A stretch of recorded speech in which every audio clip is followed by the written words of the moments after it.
La parola al professor Valteri. Sì, all'inizio ti ricordi che aveva detto delle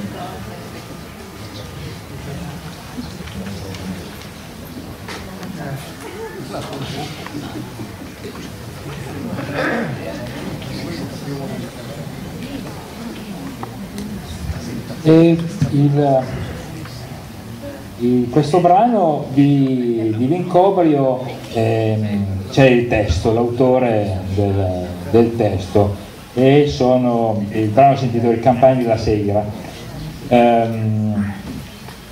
La musica invece è di un altro monferrino della collina vicino, e cioè è di Angelo Subone. Subone è nato a fine nel 92 a Treville, poi è morto a Torino nel 69. È un pezzo abbastanza raro, perché Subone ha studiato composizione, organo, si era diplomato nel 13 in composizione, poi nel 20 in composizione, prima in organo. Si è dedicato praticamente tutto alla musica sacra, e ancora adesso innumerevoli sono le composizioni di questo di Surbone. È stato anche maestro di cappella al Duomo di Cuneo, poi nella chiesa di San Secondo, Corpus Domini a Torino. Insomma, la sua attività è stata tutta la musica sacra. È raro ed è insolito invece trovare questo brano completamente fuori dal suo genere principale, ecco. Come ho detto, il testo di Vincobrio, prima il dottor Colò ha detto c'è un Vincobrio da scoprire dal punto di vista dell'impegno politico, impegno sociale.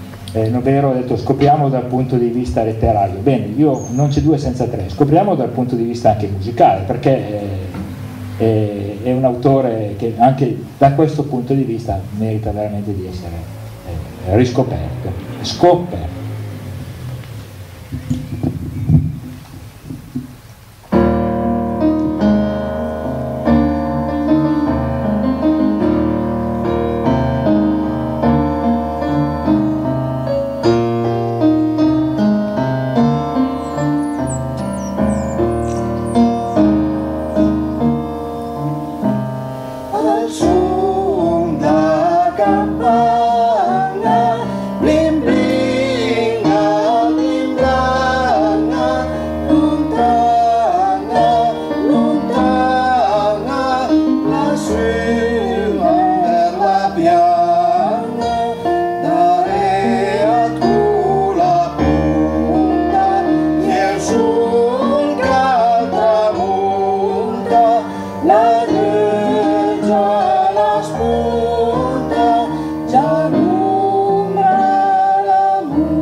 Che tristezza,